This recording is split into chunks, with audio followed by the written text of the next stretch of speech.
podcast. This evening we are meeting once again.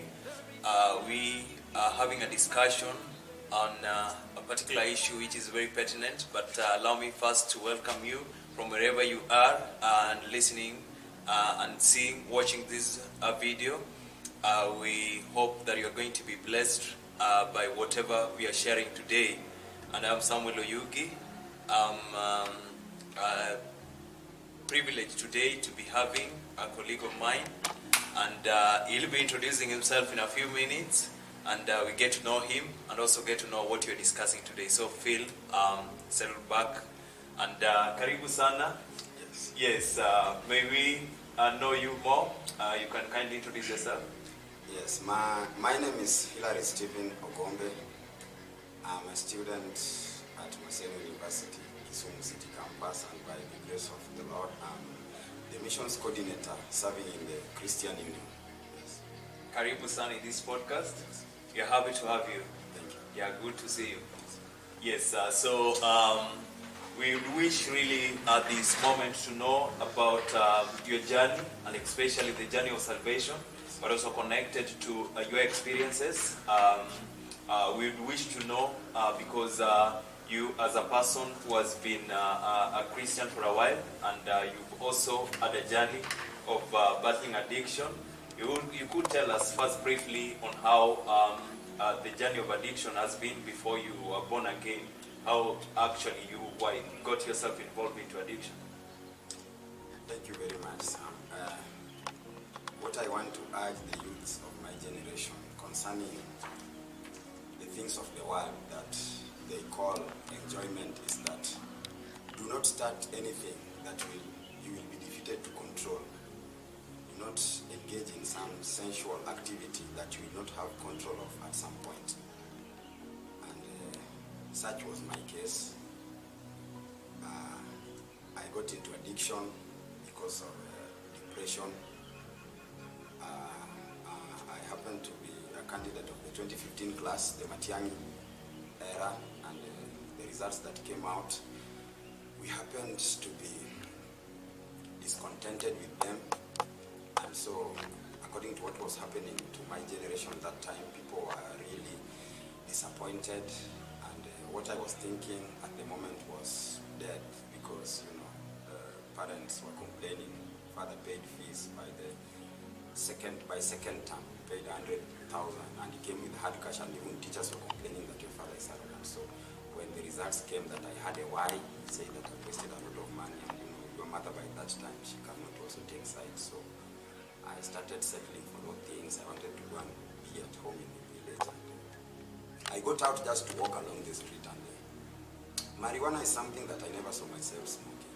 In fact, I feared it. I used to discriminate it, but that day when I was walking, then a thought just came to me and warned my mind, and it was like, why don't you go and just relax in that place that you already passed by? And that is how I started addiction, and I moved from rehab to rehab, psychiatric unit to psychiatric unit in its entirety. I went to rehab 6 times. I went to psychiatric unit 3 times. Yeah, so I started it.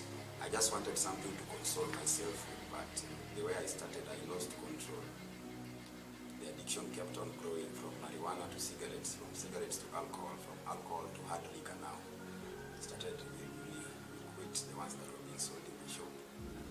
And there were several instances, there are so many to explain, but I started becoming a nuisance to the family and people around. And even, I'm the ones who introduced my friend to smoking. They used to be drinkers, but I'm the one who introduced them to weed. And Yeah, so I would just wish for you to shed light, especially on how the journey has been, how you started first, the way you got introduced, because there is a process of you being introduced into drug abuse, then there is the point of you now getting addicted to it. How was it, especially, and when you were getting introduced, probably, would you say the environment also participated to the same, and some of the things which really propelled you, or some of the friends within your cycle, or maybe probably introduced you to it, and how now the journey of battling the addiction became? Thank you very much, Sam. What I want to say is that nobody nobody really compelled me to this addiction. Like nobody took me to it. I'm the one who took myself because I was running out of option. And if you look at the moment, I was faced with two decisions: either to go and commit suicide or to do something which could alleviate that depression at that time. That is why I took to addiction. And I want to say that I'm the one who went and smoked weed myself. I went to a place that I used to really despise, and for the first time I went there, and I went with 100 shillings. The guy asked, and I wanted 5 joints. They were really fat ones. And he asked me that, "Man, you look too refined. Do you normally do this thing?" And I told him. He did not know what I was going about. I just reached out my hands and I told him, "You give me the joints." And according to what was going on in my mind, I went and sat on some blocks. There were blocks there. And I did the first joint because I used to fear the drug. I heard of stories like just one puff and 7 years in the brain. I didn't care by that time because I needed to deal with my brain. So by that time, my friends were calling me, "Hilary, the results are out. Have you checked yours? Can you check for it?" I told them, "Just relax," because I was like, so I smoked the first one, I smoked the second one. By the time I was about to finish the fourth one, I started hallucinating a lot. I started seeing things at distance. That was the first day. Yeah, that was the first day. You did 4 hours. I did 4 hours. Wow. Yeah. The first day I smoked, and I started seeing things in hallucination. The place where we were smoking, there was a very big photo of Selassie, the Ethiopian emperor. Yeah. So I started looking and fantasizing, and people were talking of his story, how he's also in the lineage of King David, stuff like that. So I got interested, and that is how I entered into Rastafarianism. I was a Rasta. Yeah, so just to cut you short, by then you still had no friends who were taking drugs? I had friends. They were my two best friends since high school. Yeah, so they were not into smoking, but they used to drink casually. Yeah. So I'm the one who introduced them to smoking. Yeah. Yeah, so you're bringing the part of where you now get introduced to Rastafarianism. You could briefly shed light on this? In high school, I used to be a very big fan of Vibes Cartel. There's this one called Tommy Lee, there's this one called Popcorn. Yeah, they are dancehall artists of Jamaica. I used to love reggae, but not to that intent when I started smoking these people, because there's a connection of Rastafarianism, dancehall, and weed. Yeah, so it reached a point whereby I used to indoctrinate people into the Rastafarianism culture, bring Bible and meditate, and sometimes I could read the Levity book. They have their Bible called the Levity book. Yeah, so we could do some practices there. We could do our meditation with weed, where we used to go into deep meditation and talk things such that some people could tap out in the process, and we only remained 2 friends. And I even ended up baptizing them names. Yeah, I gave them names. And I gave my name first of all, and then I gave them names. Yeah, so I did that, and it went until I reached a point where I started now smoking with Bible pages. Yeah, I could take these Bible pages and smoke. Yeah, that is now when the addiction was now growing. I moved from Siaya to the village because my mother was like, "Hilary, you are too much. Go and be with your father in the village." So she didn't know that the village, in the place where I was going, is the den of the marijuana hobby. Yeah, so I went to that place. I had issues with my father, and those are the moments I used to smoke with Bible pages. I smoked the whole of Psalms of David. Wow. Yeah. So by then, when you are mentioning that you are smoking using the Bible pages, had you known Christ? Were you maybe a Christian? I was a Rasta. You are Rasta. Yeah, I was deep So into Rasta. yeah, you're not known of Christianity. You're not been attending church. I was a Catholic by then. Yes. And I used to defy Christianity. Like my mother could be playing gospel in the house. I come and I tell them, "This is now too much. I need to play Vibes Cartel." Yeah, there's something that dances to my tune. And I used to bash a lot of the Christian things they used to do. So by that time I was not born again. Yeah, but there's connection of Rastafarianism and the Bible. It's just that they don't believe in the Holy Spirit. They believe in marijuana. So for me, my meditations went deeper. There are times I could just spend the whole night smoking and reading the Bible. So I read at some point until I started saying, I was like, "God, let this word of yours stay in me. So I'm going to keep it inside by this." Yeah, that's when I started smoking the Bible. I smoked Psalms, I smoked Genesis. Yeah. Wow. So you had started reading the Bible while smoking. I used to, yeah. But not as a believer. Yeah. You're just reading As in a terms of Rasta. meditation and as a Rastafari. Yeah. Wow, that's wow. So I think the journey of transformation started before even we get to transformation. how was the addiction? Because you know, when you started, you mentioned that you smoke florals. Then how did it continue up to the point now you realize that, you know, you reached a rock bottom where you can't again, you are tied, like you are caged, you don't know way out. So how was it? So the addiction grows. If you ask medics, they will tell you that there's something called tolerance. If you use a certain drug for a long time, you develop tolerance for it, in that you now want large quantities as you go. So I started smoking for rolls. It reached a point where now I used to go and smoke from the den. So I don't buy rolls. I go to the person rolling and I tell him, put the basic in, put the Rizla, and giving you 1,000. I'm rolling myself. I'm smoking until I feel like I'm satisfied or I'm that euphoric. Then you will give me now, according to the quantity that I will carry home, you will give me dependent on how much I've consumed of my money. And when I went to the village, I found a certain guy who was dealing in sacks. He was selling marijuana in sacks. Yeah. So by that time, I went with him. I went to him with Rizlas. He told me, guy, this is past my capacity. So we started smoking again in different rollers of weed. Yeah. So we do things like a magazine. So you know that is the rolled one, a big long one. So it was increasing at the point of us, like, how did it go now? It reached a point where I could not sleep at night. Our village is located in a park, in a national park. I used to walk at night. Yeah, I feel I've been there since morning. Sometimes I smoke from morning until midnight.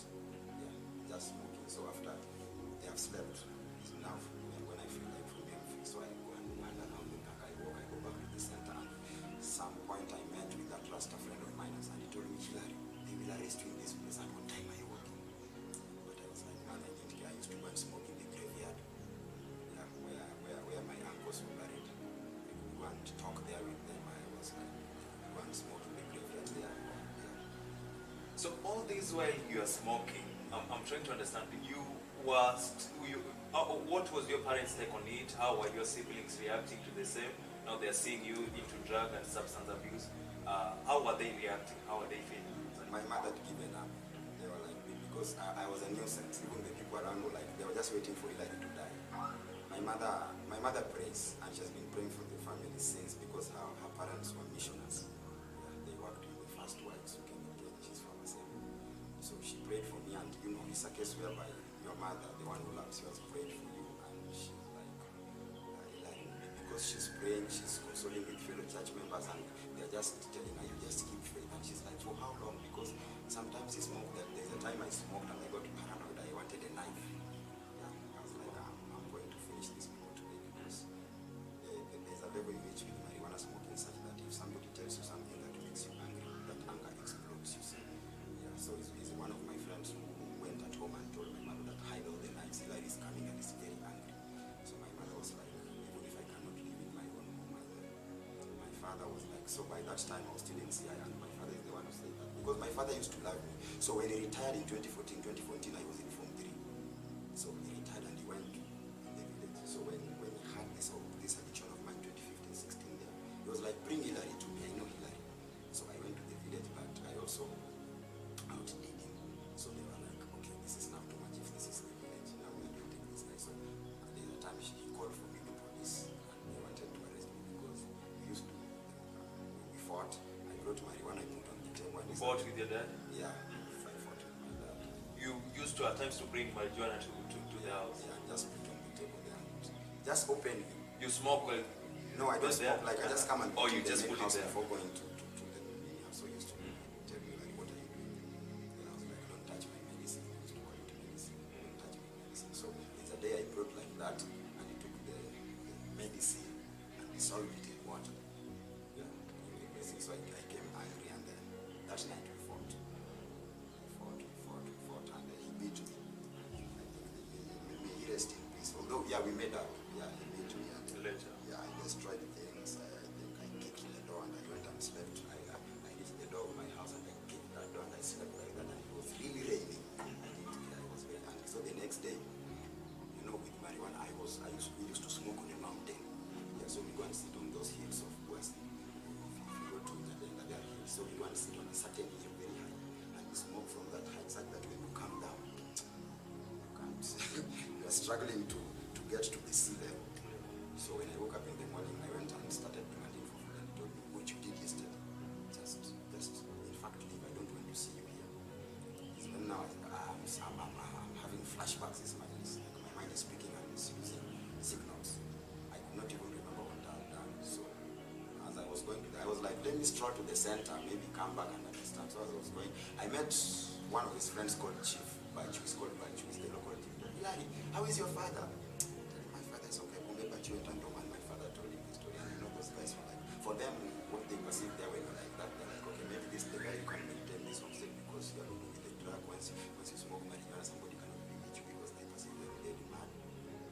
Yeah, so my father brought for me police, and there's a time they invaded me while I was sleeping. I had a bamboo stick.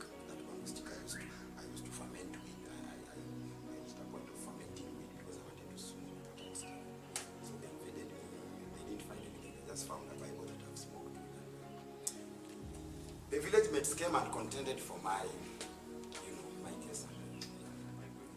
So all this while, I think you're trying to mention, of course, the part where you are a threat to the family. Yeah, I was a threat, where you were even involving yourself in physical fights, and I'm trying to imagine also now for your mom, at that stage, she looks at you. She was broken. The last one. Oh. Yeah, so that is when my sister was saying that bring it to Kampala. Bring it to Kampala.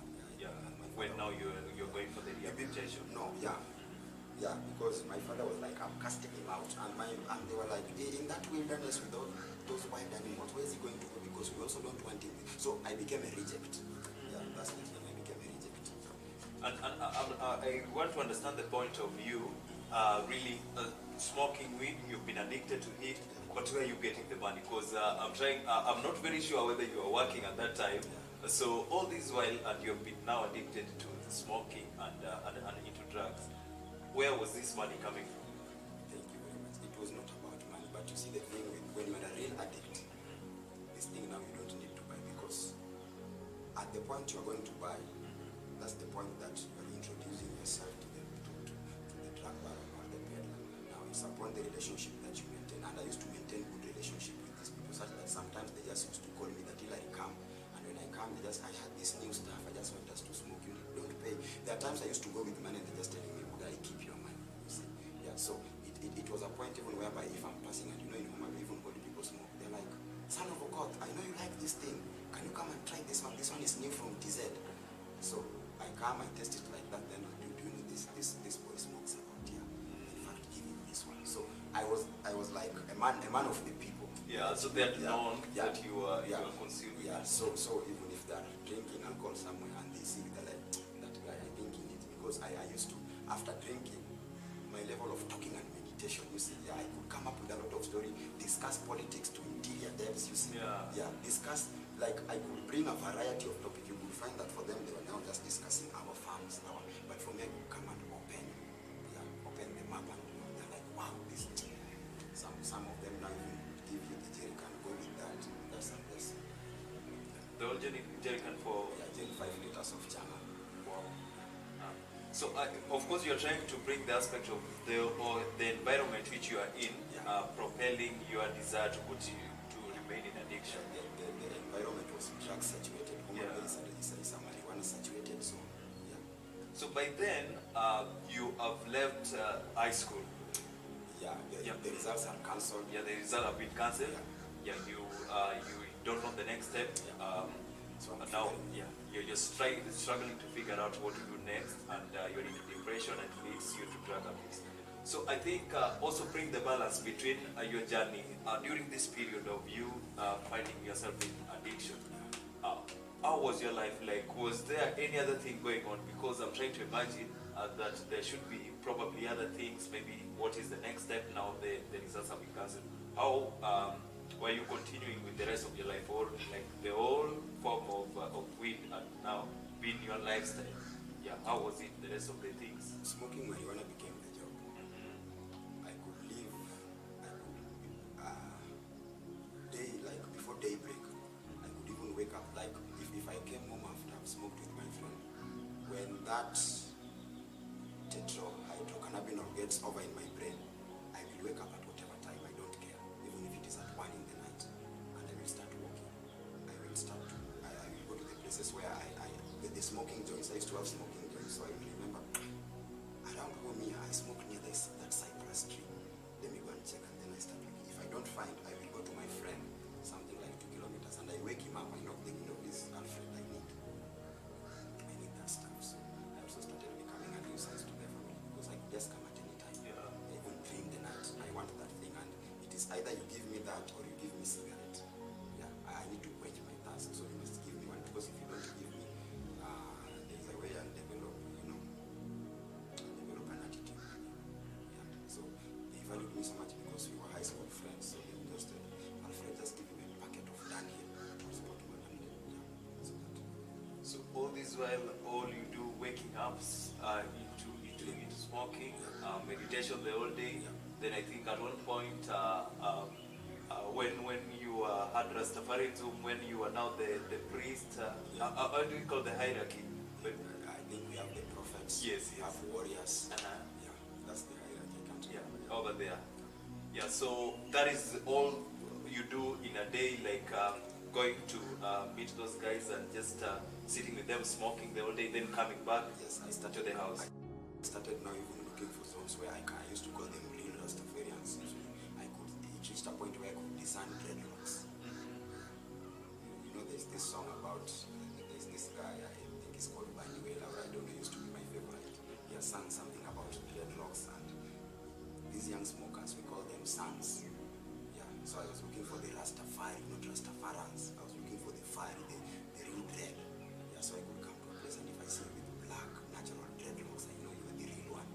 You are the real best when you're the one who knows how to deal with this stuff. So I could come with them, and you could be amazed at the kind of conversation we're having, because I could discuss, even personally, just to start from that point, my kind of dressing was not the same. There are those you could see with, Air Force coming, but for me it was just the Rasta. Okay, it's not like you're dressing bad, but you can have a maroon colored one. You used to have a white one with lines like this. Yeah, and the clothing you're having, so it differentiates. They will tell you this is an urban smoker, this is a real smoker, Yeah, that differentiation. Yeah, so all this while I'm struggling to understand, because now you are into addiction, and here it's now a cycle which is continuing. But how was it? Was there that mind which is you're trying to contemplate, and you're like, I think I'm struggling and I need a way out? Or at this point you're still comfortable, there's nothing which you're feeling as a person? There's not that emptiness, Yes, that feeling came when I hit bedrock. When I had been locked to the psychiatric unit 3 times, because my mother was now running out of options. And indeed what I was doing, there's a time I came back hungry. I was from smoking. I left home at, was it 7, was it 6 in the evening? I came back at 3, and my mother refused to open the door. Then I went, I was putting on a vest. I used to have a maroon vest. Yeah. So I came back and I was like, open this door. And the neighbor told me, like, it's at night, it's at 2 you're making. I told him, shut up. I will break up into that house and I will do, I will even beat you plus everybody there. So he shut the curtains and he went inside. And I went and looked for a big lock. I wanted to smash the door. Before I smashed, my mother had opened the first one, I think, because she was also afraid. So she's calling the brother, what do I do like this? Just open those doors again. They had at least mastered something with my addiction, in that I will come when that thing is really boiling in me, and if I found you have made away, then I just go to the bedroom and sleep. When I wake up, I want food. So by the time I realized that I was struggling, is a point whereby now people are the ones telling me, this thing is spoiling you. You are not like this. This is not who you are. Then there was just an inner feeling. There's one of the guys who spoke to us in Uganda, and he's called Robert Biarunga. He's heading a ministry called Peculiar Ministries. They used to do for us discipleship. In one of his, I just want to accredit to this, to use it as a point of building my interview. He said that when you're a man in real life and you're struggling with something, it should come to a point whereby you realize that now things need to change, and it's not until you come to that point you are not yet a man. Yeah, at the point you are now able to differentiate that this is not. So that is the point I came at, and I came at that point in Uganda, yeah, not in Kenya. So that is when now you headed to Kampala. Yeah. Of course, I think that is then the recovery process started. In the clear understanding, is it that by then you'd still not known Christ? Yes, I had Yeah, not so known Christ. yeah, but there was now already that inner urge for you really to quit the addiction. Yeah. Yeah, so I think And theology, I knew. I had read the Bible from cover to cover. Just that I didn't have the person who makes people to stay in this one. That is why I smoked with the pages. They were useless. wow, such a powerful story. So from what I'm struggling to understand is that at this whole situation which was taking place in your life, there is that desire to change, and of course you'll bring us now the light.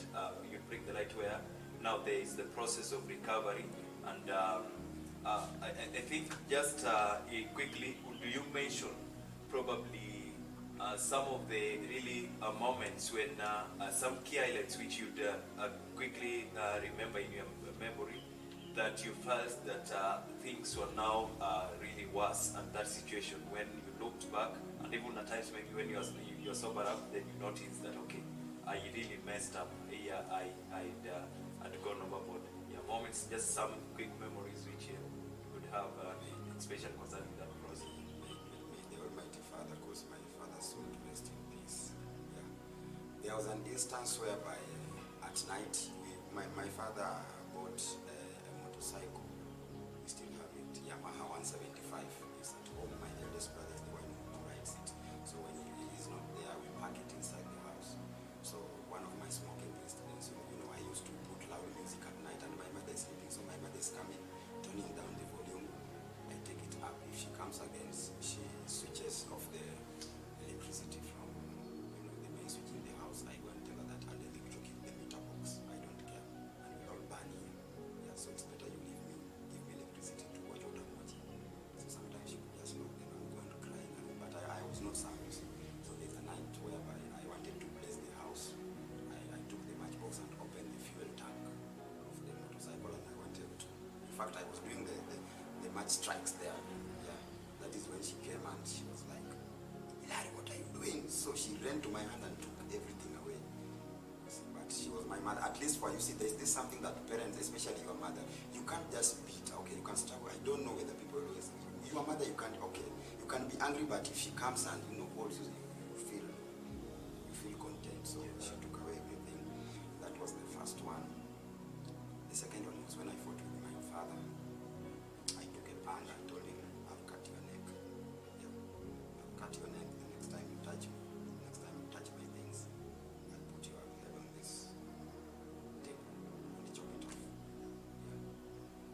Another one was, I had a girlfriend, a Tanzanian girlfriend, and my best friends, when we broke up, so it happened that she went to my best friend, and the pain, seeing your best friend taking over your estate. So I went, I smoked, I used to put on a coat. I had a good coat, it's still at home. Let's say a grey one with a black jeans. So I went at home, took a chain that we normally used to lock the gate with. And I was like, I'm going to whip this guy to them. He can't be passing around with my girlfriend when I'm meditating. I'm trying to gain clearance in mind state, and this here, So then by that time, so I didn't find him there. So when those guys saw me, when I came to the road, they were like, "Hey, he's carrying a chain today. Something is serious." And I don't know, military trucks were passing along the road. I don't know where they were headed, but I just went into the middle of the road, and a military truck was coming, and I was just standing. And I could see when they had reached like 200 meters. Because I'm in the middle of the road with a chain, and the military truck is this one with the red cap. I think he was a military police. This guy just came there. This guy. Then they just came, then they were near is when I just shifted a little and they passed. And then when I was looking at the back, it was a truck full of soldiers. And when you're a Rastafari, you believe soldiers, you are also a soldier, you see. Yeah. So there's a link, you see, because the combat they wear, the combat you like, and combat is a form of rebellion. Yeah. So I was like, yeah. So those are some incredible moments.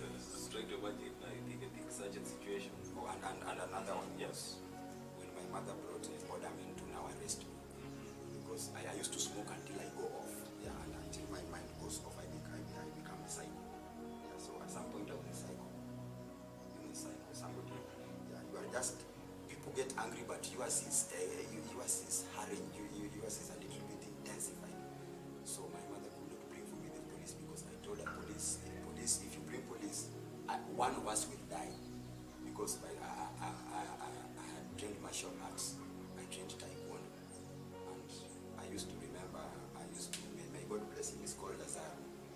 Lazaro was my teacher, a well-refined taekwondo teacher. We trained with him, and there's one day we were sparring until he asked me, Akila, where did you learn these styles?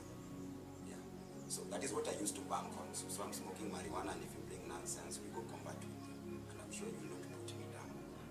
Yeah, so that is what I told her. And she was aware. In fact, when I got sober, she's the first one who brought for me my truck that I used to train with. To be like, do you remember this white truck? So that is why she brought the bordermen, because the bordermen had studied me, and they were like, okay, we can use this technique to pin him down. So they pinned me. When they took me to the hospital, they tied me. I broke. They tied me with the Manila ropes. I broke the Manila ropes, and I started fighting them. So this one came. There were like 6 guys. I put them down. That is now when they added the hospital reinforcement, and they put me down, and I just saw a big green syringe. That is what I saw. And the next moment I woke up in a bed, and when I was looking at myself, I was in a uniform, striped, door locked, and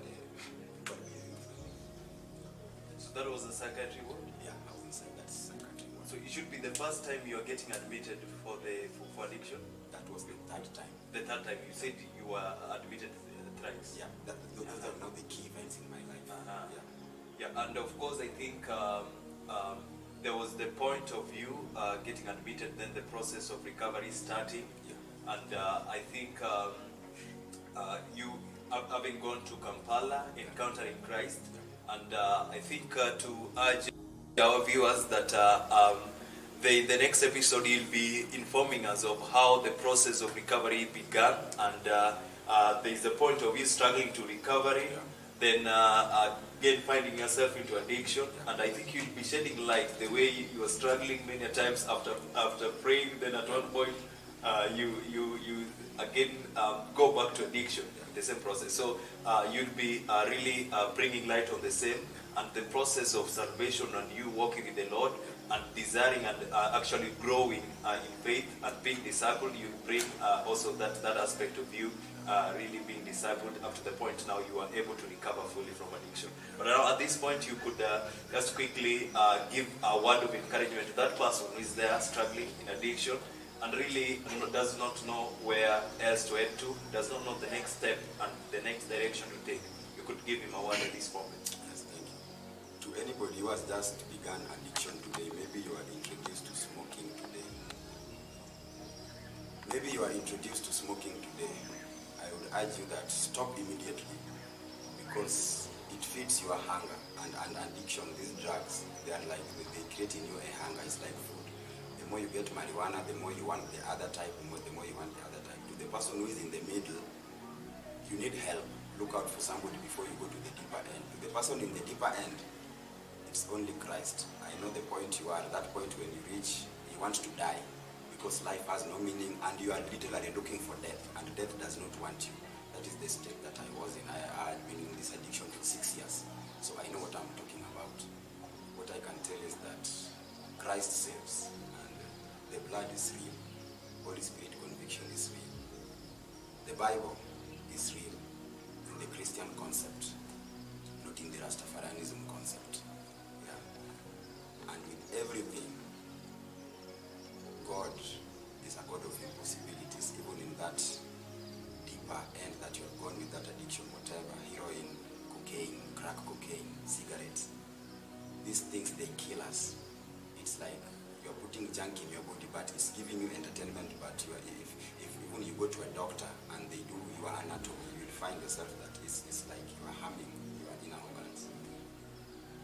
Christianity is real with much more enjoyment than these sensual drugs and lusts. Wow, thank you. I hope you've been really inspired by this story, and it's a great encouragement that it is possible for you to recover from addiction. Christ is still able to save you from wherever you are listening and watching us. That is the assurance we have in Him. And thank you, my colleague, for joining us today. Hilary Ogombe, the Mission Coordinator, Maseno University, Kisumu Campus. And I was also your host, Samuel Yugi, the Chair, Maseno University, Kisumu Campus. And I would urge you to click the subscription button in the YouTube. And we will pick it in the next episode from where we stopped. He will be informing us now how the process of recovery started. It's a whole different experience which he had for quite a long time, and he will be telling us stepwise. And after that, we also probably having a medical expert to tell us how the process of addiction, how addiction really happens in our body, and the process of you be able to recover from it. So thank you for joining us. Until next time, see you.